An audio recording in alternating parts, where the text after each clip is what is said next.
You probably think the clothes you wear are a personal choice. Sociology says, not so fast. I'm that sociology teacher, and today we're uncovering how much of what you think is your style might actually be social pressure. Take a look at this image. There's no official dress code at my school, no rule that says that students must wear the same shoes or the same styles, and yet walk through the halls and you'll see it. The same brands, the same looks, repeating over and over again. So why does that happen? This is one of the clearest examples of social influence in everyday life, the invisible ways other people shape what we think, what we like, and what we choose. In sociology, social influence refers to how our thoughts, behaviors, and decisions are shaped by the people around us.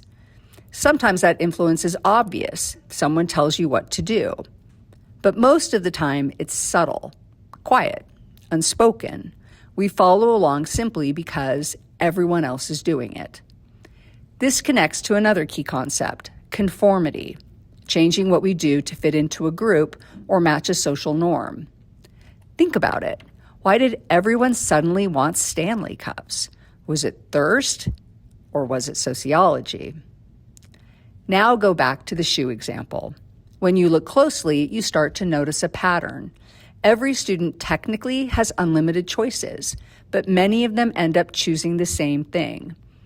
Not because they have to, but because the unwritten message is clear. This is what people wear here. No one may say it out loud, but students feel that pressure to fit in, to avoid standing out, to signal that they belong. Over time, what starts with a few people becomes a school-wide norm. Eventually, wearing that shoe doesn't feel like a choice, it just feels normal. And this small example reveals something much bigger about how society works.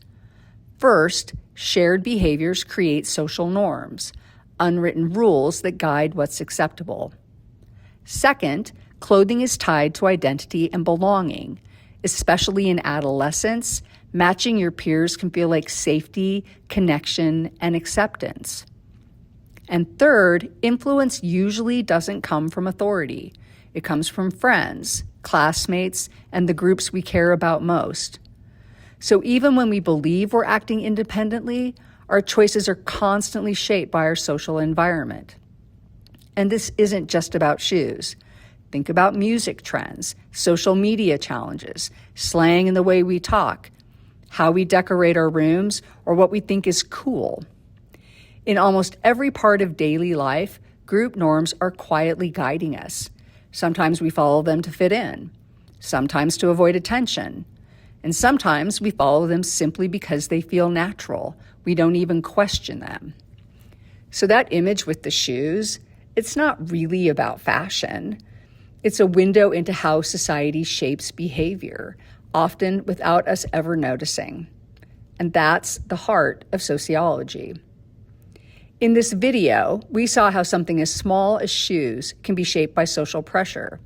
But what if that same influence shapes our grades, our jobs, our money, or even our chances in life?